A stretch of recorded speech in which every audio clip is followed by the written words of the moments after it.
Hey, good day, Salina First Church family. Here with the first of our Lenten devotional videos, I made a commitment to put out at least one a week, that it would hopefully stir my affections towards the Lord and benefit you as well. And today I want to talk to you about the picture of the gospel that you have in your head. It's something I've been thinking a lot about because this past Sunday, which was, let me check my calendar, it was the 21st of Sunday, Chrissy Hall, 21st of February, Chrissy Hall shared her testimony this past Sunday. Very, very powerful. Chrissy is a recovering addict. She shared that herself. I'm not putting out information she hasn't shared.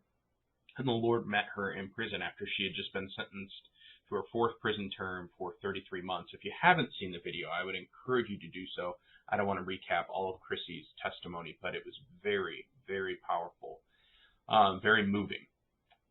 And some of you, when you picture the gospel, may picture someone like Chrissy, someone who is down on her luck, who is at the bottom of the barrel, who society had believed a lot of terrible things about, and some of them warranted, I think Chrissy would say. And you would say, that's the gospel right there. And you'd be accurate. It's a beautiful picture of the gospel. I cried like a baby on Sunday hearing Chrissy's testimony because it was such a powerful picture of the gospel. But there's another picture that I saw on Sunday that was just as powerful to me. You see, after Chrissy spoke and we went into a final song of worship, I looked over and out of the corner of my eye, I saw someone giving Chrissy a hug. And it was actually one of Chrissy's former parole officers who had dealt with her many, many times, who comes to our church. Their dealings were in the legal system, in the family's legal system, and the troubles that Chrissy had. But this person comes to our church, and they came up and they gave her a hug. And you could tell they were having a moment there. And I just looked over and I thought, parole officer, former parolee, someone who society has drawn lines on and said, good person, bad person, that the gospel has erased those lines and said, broken sinners both in need of a Savior. Sin is different. The societal consequences is different.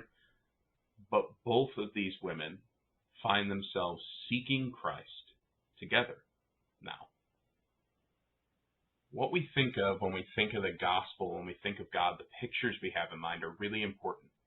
If when you think of the gospel, you just think of the perfect people or perfect family or someone who never sins or someone who lives this life of very high piety, I'm not sure that you're thinking of something that you can then access. Because normally when you think of the gospel, if that's your mind, this kind of high-minded religiousness, it's because you don't think you could attain something like that, and frankly, none of us could. But what does it mean if when you think of the gospel, you think of the parolee and the parole officer, the cop and the criminal, the good and bad of society, which are ridiculous labels, but they're there, coming together and worshiping and lifting hands to Jesus together, with no one in the church looking at one is good and one is bad, but rather just sinners in need of a Savior. What would it mean if you thought of the gospel like that? What would it mean if the church was a place for all to gather, to come to the cross, to confess, to come to the altar, to come to Christ, no matter the past, and to commit to walking out the future together? I've been thinking a lot about that scene, and I wanted to just offer it to you as a short devotional today. What do you think of when you think of the gospel? Is it this picture of perfect people, or is it a picture of broken sinners in need of a Savior who come to Jesus and to worship Him together? Hope you have a wonderful day.